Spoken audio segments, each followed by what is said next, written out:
थोड़ा सा गर्म करते समय उसमें थोड़ा नमक डाल लें।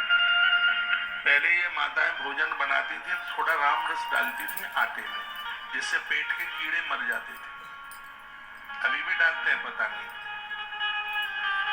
गेहूं में मिठासता है, डायबिटीज के मरीजों को ये प्रभावित करता है, इसलिए उसमें थोड़ा ज्वार का आटा या थोड़ा चने का आटा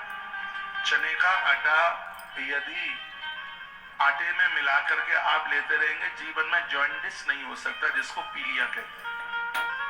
और यदि किसी को धोखे से भी पीलिया हो जाए तो उसका असर लीवर के ऊपर जरूर होता है। ये बहुत खतरनाक बीमारी है जॉन्डिस, पीलिया। पांडु जी महाराज को था यह रोग। पांडवों के जो पिता है ना, पांडु का अर्थ ही होता है पीलापन।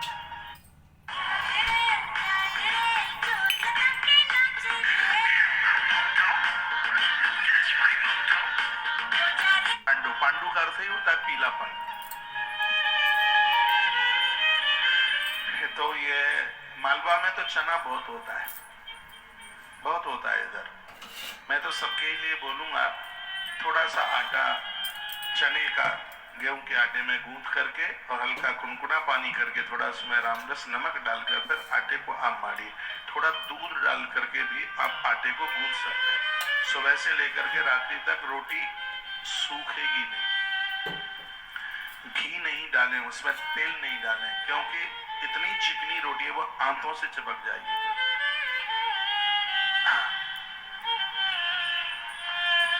तो बातें तो मेरे पास हजार हैं बोलने के लिए, लेकिन मेरी यात्रा आज की बहुत लंबी है। तो एक लंबी उम्र जीने के लिए और निरोगी रहने के लिए सबसे पहली बात है आहार। अपना भोजन ठीक करें, उसको शुद्ध, और ये माताओं का दायित्व है, आपके हाथ में है। बाजारू खाने वाले लोग तो बीमारी धरे रहते हैं। घर का खाइए, शुद्ध खाइए, भगवान का भोग लगाकर गौ माता को चंदिया दे करके कर लीजिए। अगली बात कहिए, मैथुनम निद्रा सेव्यानाति ऋग्भवे। अगला सूत्र बता है मैथुन, पति और पत्नी का संबंध एक संतान खानदान को देने के लिए। कीड़े मकोड़ों की तरह भोगी बने रहे, क्या जीवन है। इससे तो पशु ज्यादा ठीक है।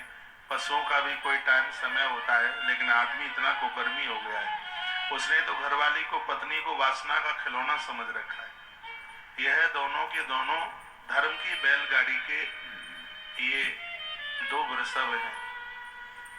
पति और पत्नी दोनों मिलकर भगवान का भजन करें। बच्चे बड़े हो गए, बच्चों को भी बच्चे हो गए, नाती हो गए हैं बड़े बड़े, और ये अभी कीटाणु बन करके जी रहे हैं। अभी इनको अपना 25 साल का समय याद आ रहा है। चाशनी चाटने के लिए एक टाइम होता है, जलेबी खाने के लिए, और ढलती हुई उम्र में जलेबी खाते रहोगे तो लोटा लेके फिर लेट बाथरूम में बैठे रहो। इसलिए मैथुनम, संयम। एक साधु जिस ब्रह्मचर्य के साथ जीवन का निर्वहन करता है, ऐसा जीवन। अब कुछ बातें ऐसी हैं मैं खुले मंच से नहीं बोल सकता। इस शरीर में 7 धातु हैं, और एक धातु इसमें ऐसी है जिस धातु के द्वारा एक दूसरा शरीर बन के तैयार हो जाता है।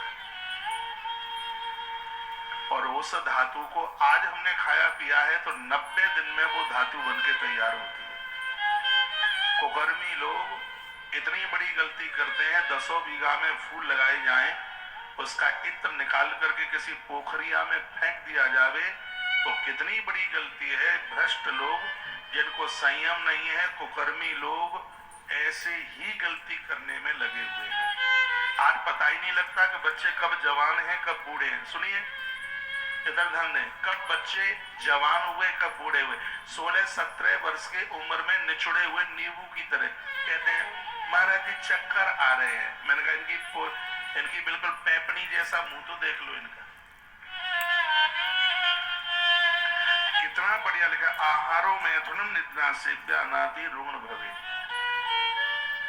जो व्यक्ति संयमी नहीं है, जिसने अपनी सप्तम धातु का संरक्षण नहीं किया, चाहे स्त्री हो चाहे पुरुष, वो लोग धरती से जल्दी हट जाएंगे, जल्दी मौत के मुंह में पहुंच जाएंगे। मरघट तो उनका इंतजार ही करता है, जिसको गर्मी है।